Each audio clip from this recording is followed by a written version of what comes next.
안녕하세요. 리플렉션의 피드입니다. 오늘 폭염 경보예요.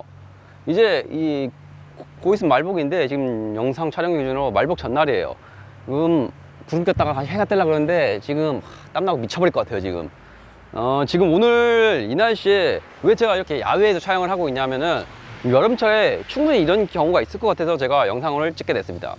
자, 오늘 경우는 어떤 경우냐면은 도장면에 이렇게 주행을 하면서 벌레가 어쩔 수 없이 많이 튀어요. 이런 여름 기간에는.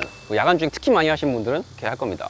근데 세차를 매주 하는데 보통 사람들은 벌레를 제거하기 위해서.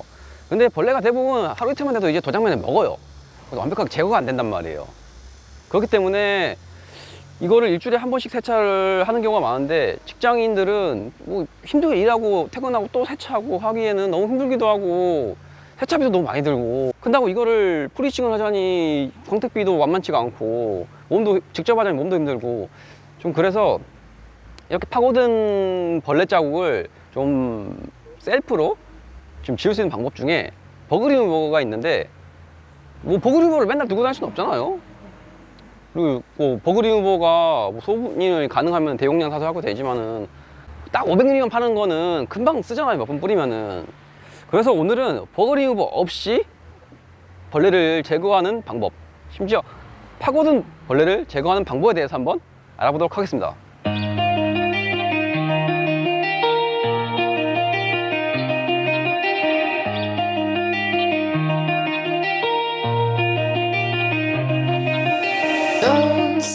자, 일단 자리를 옮겨서 실내로 들어왔는데요. 일단은 어찌 되었든지 간에 세차는 해야 돼요.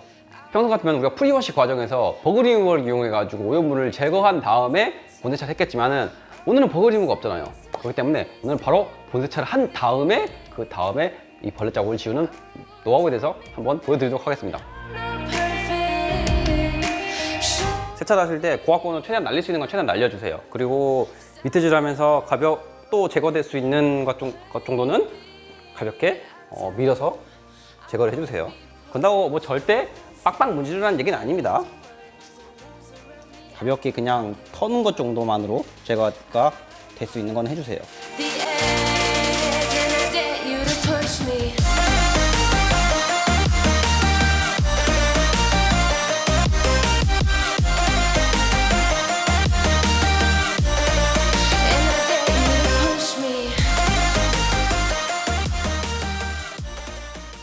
자, 본세차 과정이 끝나는데요.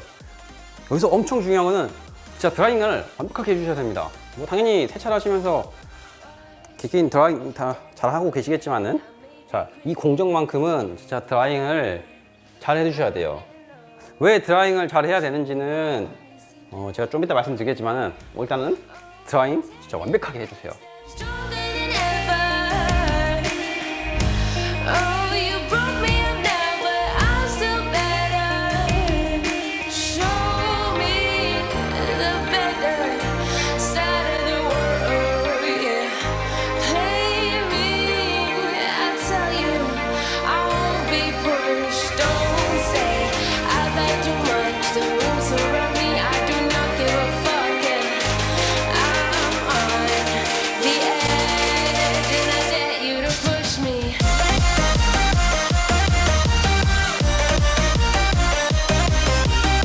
자, 이렇게 본세차의 과정이 끝나는데요. 자, 앞서 보신 영상처럼 벌레는 거의 제거가 안 됐습니다. 말도 안 되게 크게 붙어있는 그런 수준이 아닌 이상은 다 그대로 남아있어요. 더구나 제가 고압권이 아닌 저압권으로 썼기 때문에 더 안 떨어졌어요. 자, 그러면은 이제부터 어떻게 제거를 하냐. 일단은 준비물이 하나 필요해요. 두 가지 정도가 필요한데요. 바로 크린 타입의 케미칼과 무락스 계열의 케미칼입니다. 이 두 종류가 하나씩 정도는 있으시는 게 좋아요. 크린 타입 케미칼만으로 충분하지만 조금 더 작업을 원활하게 하기 위해서 이런 무락스 계열의 케미칼이 하나 필요합니다. 그리고 저 같은 경우에는 지금 크린 타입 왁스를 쓰려고 했는데 크린 타입 왁스가 마침 준비가 안 돼가지고 AD에 이넨스를 갖다가 할 거예요. 이넨스 같은 경우에는 오염물을 분해해주는 역할도 있기 때문에 어떻게 보면은 일반 왁스보다는 조금 더 효과를 더 볼 수도 있어요. 하지만은 뒤에 영상 보시면 알겠지만 꼭 이걸 안 쓰셔도 돼요. 리퀴드 왁스를 쓰셔도 되고요. 도장면에 쓸 수 있는 거면 뭐든지 상관없습니다. 리퀴드 타입의 이런 거면 다 가능해요. 자, 그거는 제가 영상을 직접 보여드리면서 말씀드리겠습니다. 자, 다시 밖으로 나왔어요. 이 37도의 무더운 여름 날씨에 벌써 지친다. 여튼 다시 나왔습니다. 자, 왜 버글 이유 없이 벌레 자국 지우는 방법 알려준다면서 왜 밖에 나왔냐 이렇게 생각하시는 분들이 계실 텐데, 오늘 이렇게 두는 게 포인트예요. 자, 도장면은 열을 받으면 도장면이 늘어나는 성질이 있습니다. 이거는 솔직히 말해서 약간 고급자 스킬이에요. 그렇기 때문에 차량에 따라서는 안 될 수도 있음을 꼭 명심하셔야 됩니다. 여튼 얘기를 계속 이어서 해보면요, 도장면이 늘어나면서 오염물이 이제 살짝 올라와요. 이제 밖에 또 오염물이 올라오는데 그 상태에서 닦아내거나 밀어내면은 오염물을 걷어낼 수가 있습니다. 아주 단순한 원리예요. 다만 전문적인 스킬로 활용을 하면은 원래는 히팅건 같은 걸 활용을 하지만은, 솔직히 입문자나 초보자, 중급자 이런 수준에서는 히팅건을 도장면에 대다가 잘못하면 탈 수도 있기 때문에 좀 자연적인 방법, 바로 태양을 이용하는 방법입니다. 특히 이런 땡볕 같은 여름에 차를 여기다가 그냥 밖에다가 햇볕에다 노출시켜 놓으면은 그냥 도장면이 열받아요. 지금도 나오자마자 대도에 벌써 뜨거워요. 나온 10분밖에 안 됐는데 벌써 도장면이 뜨거워요. 지금 이런 원리를 이용해서 도장면에 있는 오염물을 부유시켜 가지고 걷어내는 방법입니다.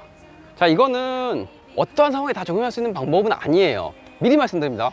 모든 상황에 다 적용할 수 있는 방법은 아닙니다. 너무 심하게 파고들면은 이렇게 해도 안 돼요.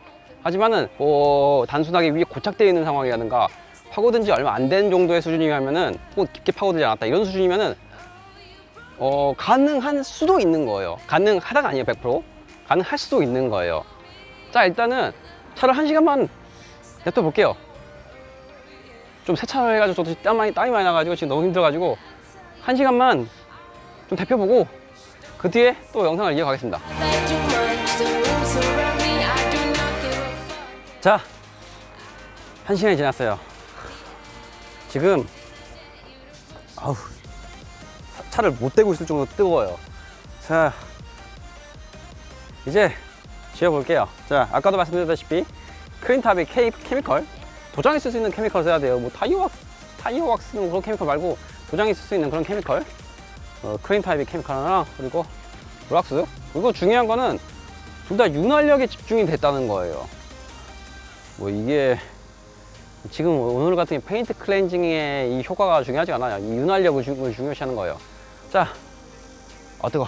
작업해보자고요. 여기에 지금 벌레가 제거가 안 된 게 보이시죠? 자, 이 크린 타입의 케미컬을 뿌려서 발라준 다음에 살짝 밀어주듯이 제거 닦아주세요. 뭐 빡빡 문다는 게 아니라 그냥 가볍게 밀어주듯이 하면은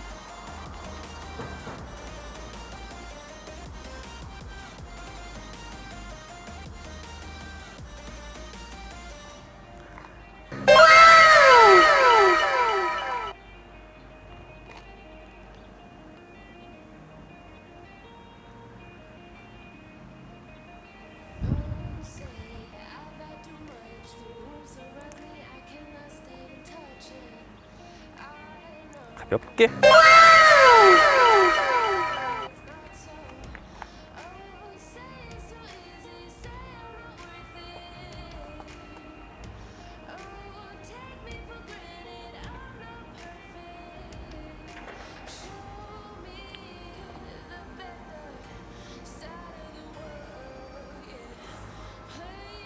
자, 지금 보신 것처럼 이렇게 리퀴드 타입의 케미컬을 이용을 하면은 이 가벼운 버핑만으로도 충분하게 벌레 자국이 제거가 될 수 있습니다. 이거의 원리를 다시 한번 설명을 드리면요, 열에 의해서 도장면에 있는 오염물이 이제 살짝 부유가 되는데, 그 오염물을 이제 이렇게 리퀴드 왁스의 윤활력을 이용해 가지고 밀어내 주는 거예요. 그렇게 해서 닦아냈기 때문에 심하게 파고들지 않은 그런 상태라면은 이런 수준에서 웬만하면 제거 가능합니다. 아무리 날씨가 더워도 일주일 정도의 선이라면은 웬만하면 다 해결이 되지 않을까 싶어요. 지금 예를 들면은 고경도 차량들이 이런 게 잘 되는데, 지금 스티머 같은 경우에는 고경도 도장이라고 할 수가 없다고 봐요. 제 생각에는 상당히 도장이 약한 계열인데, 그럼에도 불구하고 충분히 가능한 그런 상황입니다. 대신 깊게 먹은 거는 아무래도 고경도 도장에 비해서 좀 덜 잘 안 되는 그런 성향이 보이겠죠. 자, 여기서 질문이 들 건데, 그래서 리퀴드 왁스의 그런 윤활력을 이렇게 하면은 좋다는 건 아는데, 자, 이 무왁스를 정작 제가 쓰지도 않았어요. 쓰지도 않았는데 이게 왜 필요하냐고 궁금증을 갖고 계시는 분들이 있을 건데, 이 방법을 효율적으로 사용하시려면요, 일단은 이걸 데피기 전에 이런 크림 타입의 케미컬을 다 발라놔요. 다 발라놓고 그 위에 열을 이제 충분하게 준 다음에 닦아내면서 하는 방법이 상당히 유용합니다. 그런데 아무래도 이 녀석은 이 녀석을 발라놓은 상태로 이제 열을 주면은 유분이 날아가서 뻑뻑해지잖아요. 뻑뻑해지기 때문에 윤활력을 보충하기 위해서 이런 케미컬 하나 갈고 계셔야 됩니다. 그래서 리퀴드 왁스를 쓰시는 과정에서 윤활력이 떨어져가지고 잘 닦인다든가, 혹은 리퀴드 왁스 걷어내는 불구하고 잘 안 나갔으면은 리퀴드 왁스를 다시 뿌리기보다는 이 액상 왁스를 뿌리셔가지고 다시 닦아보시는 게 좋습니다. 안 됐을 때 다시 작업을 하는 경우에는 열을 어느 정도 다시 좀 주셔야 돼요. 근데 지금 같은 경우에는 야외에서 충분하게 열을 주고 있는 상황이기 때문에 한두 번 해서 안 되면은 그냥 안 된다고 포기하시는 게 좀 편하실 것 같아요. 저는 이 방법을 초보자가 쓰는 걸 별로 권장하진 않아요. 그리고 특히 아까 말씀드린 히팅건 같은 경우에는 조금 기술자들이나 쓸 수 있는 방법이기 때문에 절대 초보자나 중급자들이 이런 거를 하시는 걸 저는 권장드리지 않아요. 하지만 내가 버그 리무가 없는데 극소 부위를 작업을 해야 될 때, 극소 부위를 벌레 짜고 제거를 해야 될 때 조금 더워서 좀 고생할 수 있지만은 뭐 이렇게 대처할 수 있는 방법이 있다라는 거를 오늘 좀 알려드리는 게 오늘 영상의 핵심이라고 생각하시면 될 것 같습니다. 그리고 이거는 거의 도장면에 살 수 있는 방법이 다른 부위는 조금 잘 안 될 거예요. 좀 뭐 크롬이나 뭐 헤드라이트 같은 재질에는 조금 효과가 있을 수 있겠지만은 뭐 고무라든가 뭐 유리 같은 경우에는 소용없고요. 고무나 유리 같은 계열에는 별 도움이 안 될 거예요. 그리고 유리 같은 경우에는 그냥 차만 깨끗이 클리닝이 돼 있다면은 그냥 유리 타올로 그냥 밀어주면 닦아도 돼요. 왜냐면 유리 같은 경우에는 강도가 세기 때문에 스크래치가 잘 나지가 않아요. 평면이 충분히 깨끗하게 클리닝 돼 있고 타올만 깨끗하다면은 유리에 스크래치가 쉽게 나지가 않습니다. 그러니까 유리는 그냥 닦아도 상관없어요. 닦으면서 유리 세정기 이용해서 닦으면서 벌레 자국 제거하셔도 상관없어요. 참 이 방법이 도장면에만 적용할 수 있는 방법이라는 걸 조금 염두해 주시면 좋을 것 같고요. 혹시나 이 영상을 보시고 진짜 히팅건을 도장면에 함부로 대지 마세요. 특히 플라스틱에는 절대 히팅건 함부로 대지 마세요. 자, 진짜 철판이랑 다르게 플라스틱은 순식간에 녹습니다. 추천드리지 않아요, 이 방법은. 뭐 여튼지 간에 이 더운 날씨에 영상 끝까지 시청해 주셔서 감사합니다. 뭐 여러분들한테 여름철에 이 영상 도움 되시길 바라고요. 어차피 이 여름 이제 곧 있으면 말복이라서 이제 좀 더위가 가라앉을 것 같지만 이 영상 보시고 내년 여름에 또 이 방법이 많이 도움이 되시길 바라겠습니다. 진짜 많이 날씨 더운데 다들 진짜 더위 조심하시고 건강 조심하시고요. 진짜 쓰러질 것 같아요, 이 더위. 저 지금 진짜 쓰러질 것 같아요. 오늘 영상 여기까지고요. 저는 다음번에도 디테일에 관련된 좋은 팁을 가지고 다시 영상을 찾아뵙도록 하겠습니다. 오늘도 영상 시청해 주셔서 감사합니다. 더워. 진짜 날씨 미쳤다, 진짜.